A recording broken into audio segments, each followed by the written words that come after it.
जी sir, अस्सलाम वालेकुम। Sir ये बताइएगा कि अभी बार इलेक्शन का मरहला जो है वो मुकम्मल हो चुका है। 75 सीट्स थी पंजाब बार कौंसिल की, तो कितनी विन की हैं आईएलएफ ने? क्या आपका दावा है? बहुत शुक्रिया, बड़ी नवाजिश। इस बार के इलेक्शन के अंदर, हालांकि जो बार का इलेक्शन होता है वहाँ पर मुख्तलिफ ग्रुप्स के लोग होते हैं। कोई पीएमएलएन से है, कोई पीपल्स पार्टी से है, और वकील ज़्यादा नहीं इस चीज़ को मानते कि हमने जो है वो किसी पार्टी की बुनियाद के ऊपर वोट देना, क्योंकि ज़ाती वकला के आपस में तल्लुकात होते हैं, रिश्तेदारी होती हैं, दोस्ती होती है, भाईचारा होता है, कोई किसी का शागिर्द होता है, कोई किसी ग्रुप का हिस्सा होता है।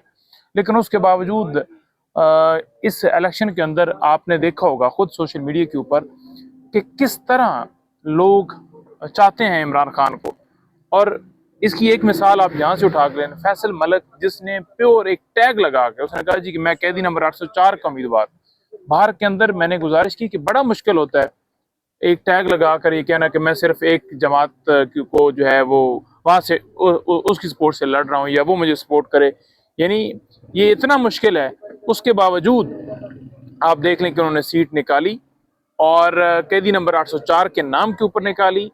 तो अब कोई एक बंदा खड़ा हो जाए और ये कह दे कि मैं नवाज शरीफ के टिकट से लड़ रहा हूँ या बिलावल भुट्टो के टिकट से लड़ रहा हूँ, मुझे पूरे पाकिस्तान के अंदर कुछ जीत के दिखा दे।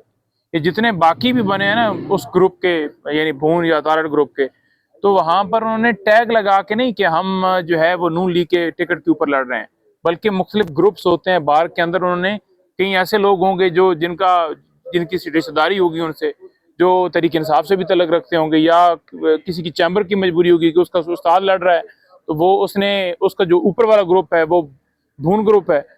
उसके बावजूद आपने नहीं देखा होगा कि किसी जगह के ऊपर पीएमएलएन का कोई उम्मीदवार खड़ा हुआ हो, उसकी यानी नाम लेकर के मैं पीएमएलएन के टिकट, या नवाज शरीफ की किसी तंजीमी विंग ने उसको कहा हो कि जी ये हमारा एक अलहदा से उम्मीदवार है, या उस एक नवाज शरीफ का नारा लगाकर कैदी नंबर 804 का नारा लगा। जिस जगह पे आपके सामने मिसालें हैं पूरे पंजाब के अंदर, केपी के अंदर, बलूचिस्तान के अंदर 8 में से 6 सीटें तो हम बलूचिस्तान के अंदर जीते हैं, इसी तरह सिंध के अंदर। तो ये एक तब्दीली है। वो जो खान साहब कहते थे ना कि तब्दीली आएगी नहीं, तब्दीली आ गई है। तो ये तब्दीली है। 8 फरवरी को जैसे एक पुरअमन इनकलाब आया था, आम वोटर्स ने वोट डाले थे, इस इलेक्शन के अंदर वकला ने उसी तरह से वोट जो है वो डाले, और मेजॉरिटी में हमारी सीटें जो है वो ओवरऑल हुई हैं। पंजाब के अंदर भी हम मेजॉरिटी के अंदर थे। कई जगहों के ऊपर जो है वो बड़ा, आपको पता ना, ये प्लाटों वाला मामला, ये बाकी सारी चीज़ें, ये लालच देना, ये सिफारिशें कराना, ये उहदों के बाकी मामला, हम आपको नौकरी दे रहे हैं, हम आपको जज बनाएंगे, हम आपको प्रोसिक्यूटर बनाएंगे, हम आपको किसी को बनाया, किसी को बनाने का वादा दिया। तो ये सारी चीज़ें आपके सामने हैं। उसके बावजूद एक तरफ देने के लिए कुछ भी नहीं है कि वो कोई सीटें देंगे, कोई घर देंगे, कोई प्लाट देंगे, कोई नौकरियां देंगे, कोई और चीज़ देंगे। सिर्फ ये था कि एक नज़रिया था। तो उस नज़रिए को लोगों ने फॉलो किया, और हम शुक्रगुजार हैं हम तमाम लोगों के जिन्होंने इसके अंदर हिस्सा डाल के अपनी अपनी कंट्रीब्यूशन की और अपना हक अदा किया, और उन्होंने वोट डाला। अल्हम्दुलिल्लाह एक फतह है। एक वकला के अंदर चीफ ऑर्गेनाइजर इंतज़ार हुसैन पंजोथा, उसने बड़ी मेहनत की, खान साहब ने उनको लगाया, और वो मुख्तलिफ बार्स में अंदर जाते रहे। पिंडी में आपने देखा 2 दफ़ा यहाँ पर आए, जनूबी पंजाब के अंदर गए, सिंध के अंदर गए, केपी के अंदर गए, मुख्तलिफ जगहों पर जाकर खुद उन्होंने इमरान खान की बात की, उन्होंने रूल ऑफ लॉ की बात की, 26वीं तरमीम के खिलाफ बात की। इस मुश्किल दौर के अंदर हम बड़ी हर्डल्स थी, आपके सामने ही हमारे ऊपर पर्चा इस्लामाबाद के अंदर हुआ, वाजिद गिलानी पे हमला कर दिया। कौन सामने हमला किया? घरों में रेड की गई, 26 दिन इंतजार को उठाया गया। मेरे ऊपर अभी भी मैं 2 मुकदमों के अंदर पेश होके यहाँ बाहर आपको इंटरव्यू दे रहा हूँ। जी। तो ये सारी चीजें कि आवाज बंद की जाए, इनके रास्ते में रुकावट डाली जाए, इनको रोका जाए, ये हक की बात ना करें, ये सच की बात ना करें, लेकिन हमने बिल्कुल जारी रखा, और हम नहीं डरे, हम नहीं झुके, और इंशाल्लाह ताला हम नेक्स्ट भी नहीं झुकेंगे, और इमरान खान के साथ खड़े हैं। इमरान खान का साथ मतलब पाकिस्तान का साथ है, पाकिस्तान का साथ मतलब पाकिस्तान में कानून और इंसाफ इंसाफ होना चाहिए, कानून और आइन की सरबुलंदी।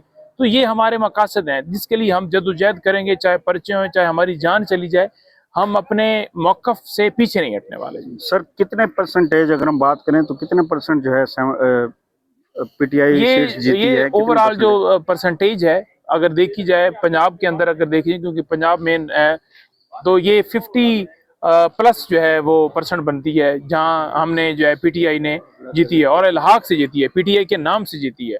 ठीक है, अदरवाइज अगर आप दूसरी जमातों को कह रहे हैं ना, तो वो कोई ये नहीं कहेगा कि नून लीग के नाम से कोई जीते हैं। वो जरूर होगा कि तारड़ आजम, अब उनका तल्लक आगे उनके साथ है तो अलग मामला है, लेकिन इस नाम के ऊपर कि इमरान खान के नाम के ऊपर इस तरह कोई और किसी जमात के लीडर के नाम के ऊपर कोई भी नहीं जीता। अब जब कि अक्सरियत आपके पास आ चुकी है वकला की, तो ये जो तहरीक है इमरान खान साहब की रिहाई के लिए या रूल ऑफ लॉ के लिए, इसमें वकला क्या किरदार अदा कर सकते हैं? कोई तहरीक शुरू की जा सकती है? देखिए, दो ग्रुप्स हैं बार के अंदर, एक तो है आजम नजीर तारड़, एहसन भून, और दूसरा ग्रुप है जो अपना हामिद खान साहब का। जी। तो ये दो ग्रुप्स हैं बार के अंदर।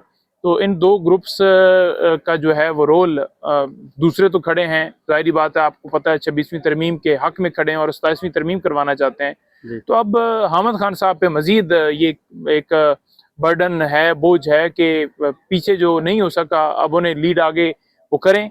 और जो ILF है, जो चीफ ऑर्गेनाइजर हैं, जो हम तमाम लोग हैं, हम उनके साथ हैं, क्योंकि जाहिर बात है पार्टी है तो उसका चेयरमैन, सेक्रेटरी जनरल, सूबाई सदूर वो आगे लीड करते हैं, तो नीचे डिस्ट्रिक्ट लेवल की तंजीमें या पार्टी के दीगर अहदेदारान करते हैं।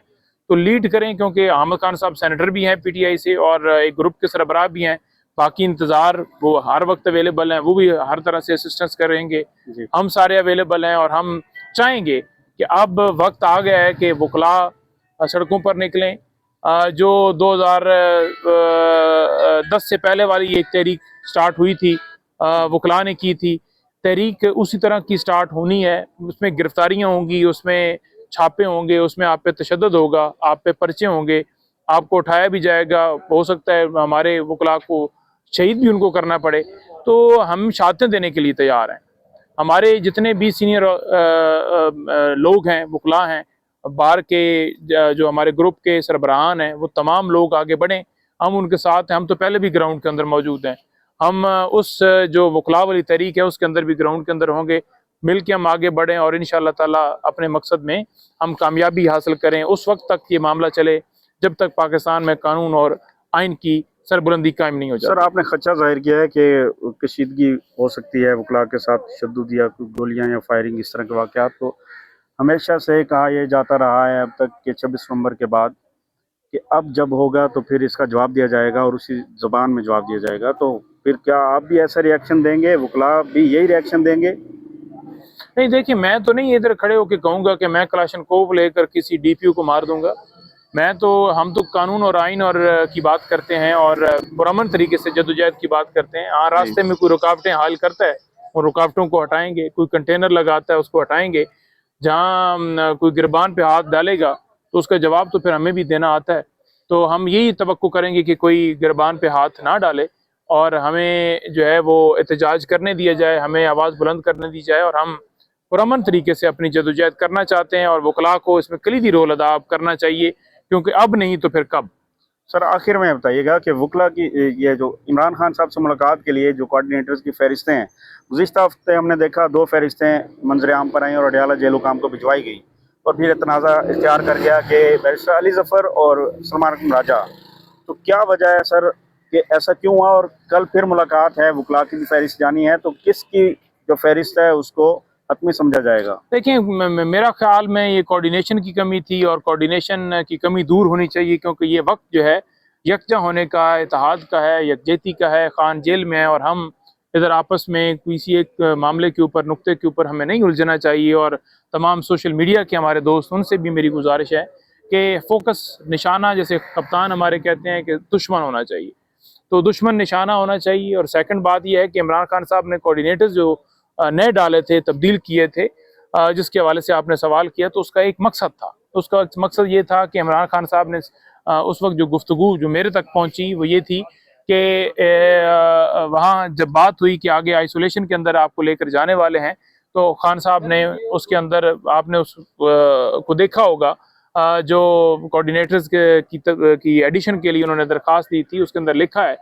और जो बात मैंने सुनी वो दोनों उसको मिला के करें उसमें यही था कि इमरान खान साहब को जिस वक्त आइसोलेशन के अंदर रखा जाएगा, आइसोलेशन के अंदर किया जाएगा, तो ये जो कोऑर्डिनेटर्स हैं इनके ज़रिए सुप्रीम कोर्ट से रजू किया जाएगा, क्योंकि ये बड़े नाम हैं।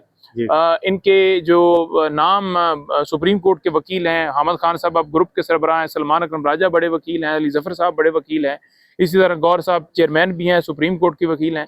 तो इनके ज़रिए सुप्रीम कोर्ट में पटिशन दायर हो सकेगी या हाई कोर्ट में, तो एक इम्पैक्ट आएगा बड़े नामों के साथ। जब हम रजू करेंगे तो जाहिर बात है ये चार लोग अगर रोस्टर के ऊपर इकट्ठे होकर खड़े होंगे तो इसका चीफ जस्टिस या अदलिया के ऊपर भी वो एक किस्म की जो है वो जो उनके ऊपर प्रेशर है वो रिलीज होगा कि एक इंसाफ के लिए, इंसाफ लेने के लिए, अपने लीडर की आइसोलेशन से उनको निकालने के लिए ये सीनियर्स के ऊपर मुश्तमिल हमारे सामने लोग यहाँ पर खड़े हैं, तो उनको उनके खिलाफ तौहीन अदालत की भी कार्रवाई थोड़ी सी हम तो अगर हक की बात करें ना तो फौरन ही कह देना कि चाह के अंदर पा दो। तो वो थोड़ा सा उन्होंने कहा कि ये सीनियर्स हैं तो इनके जरिए ये जो आइसोलेशन वाला मामला होगा इस तरह की चीज़ होगी, तो इसलिए उन्होंने इसके अंदर ये किया था। बाकी लिस्ट जो है वो कोऑर्डिनेशन के साथ जाए, जो भी नाम जाए कोई इशू नहीं है, किसी में मेरा होता है किसी में नहीं होता, तो अब मैं लड़ने पड़ जाऊं कि मेरा फलाने बंदे ने नहीं डाला, यस डेट के ऊपर डाल दिया, तो ये बात नहीं है। इंशाल्लाह ताला पूरी तहरीक इंसाफ यकजा है। हर हरबे किए तोड़ने की एक सुहेल अफरीदी की तैनाती के बाद ऐसा मामला आया कि तमाम तहरीक इंसाफ जहाँ पर थोड़े बहुत इख्तलाफात भी थे वो भी ख़त्म हुए और यकजा हो गए। अब इस यकजहती को हमने टूटने नहीं देना और इस सिलसिले को हमने आगे लेकर बढ़ना है। इंशाल्लाह ताला एक दिन हक की होगी, सच की फतह होगी। सर फहरिस्त का आपने जिक्र किया है, 3 कोऑर्डिनेटर्स का नाम था और कहा यह जा रहा है कि जो चौथा नाम सलमान अकरम राजा साहब का वो बाद में ऐड किया गया है और अलीमा खानम के कहने पर वो नाम ऐड किया गया है। इसमें सर कितनी सदाकत है? नहीं देखिए, मैं इसमें नहीं समझता कि अलीमा खान के कहने के ऊपर ये नाम ऐड किया गया है। बेसिकली ये दरख्वास्त जो लिखी हुई है, मुझे जो लिखाई समझ आई कि वो इमरान खान साहब की लिखी हुई नहीं है। इमरान खान साहब के दस्तखत जरूर हैं, यानी कोई भी दरख्वास्त हम देते हैं बीबी साहबा की तरफ से तो वो खुद तो नहीं लिखती, वो साइन तो जिसने लिखी दरख्वास्त उसने एक नाम की मिसिंग की होगी, तो खान साहब ने कहा होगा कि चौथा नाम भी डाल दें। अब खान साहब ने की वो अगर ऐसे ही सलमान अकरम राजा को उन्होंने इग्नोर करना है तो फिर मेरा ख्याल में उन्हें सेक्रेटरी जनरल के ओहदे से भी अब तक हटा देते। खान साहब सलमान अकरम राजा को अहमियत देते हैं, वो कहते हैं कि तमाम तर जो पार्टी की हदायत हैं वो सलमान अकरम राजा के जरिए एग्जीक्यूट कराऊंगा। अब देखें, अली जफर साहब सीनियर आदमी है, ठीक है जी, मैं जाता हूँ तो जब समटाइम ऐसा मौका होता है जहाँ पर सलमान अकरम राजा नहीं होते, मैं होता हूँ, अली जफर साहब होते हैं या कोई और होता है, तो खान साहब उनके जरिए कह देते हैं कि आप मेरी तरफ से कह दीजिए, क्योंकि मिसाल के तौर पर एक बंदा मिलना है, अब फैसल मलिक मिले हैं तो उसे एक बंदे ने मिलना है, तो फिर एक बंदे ने आके बताना है ना, कोई और मिलेगा तो वो अगर किसी नुक्ते के ऊपर हमें कंफ्यूजन हो जाए कि ये बात खान साहब की एक बंदे ने और की है, दूसरे बंदे ने और की है, तो वो दूसरे दिन जाकर खान साहब से जाकर क्लैरिटी ले ली जाती है और उसके बाद उसे एग्जीक्यूट किया जाता है। कहीं पर ऐसा नहीं हुआ, कहीं मैं ये नहीं कहता कि 100% ही बंदा, लेकिन मैं नहीं समझता कि किसी जगह पर ऐसी चीज हुई हो कि खान साहब ने कोई हदायत दी हो, एक दफा नहीं हुआ तो अगली दफा उस पर अमल हो ही जाता है और खान साहब का हुक्म हतमी समझा जाता है और खान साहब के हुक्म के ऊपर अमल किया जाता है। Thank you sir.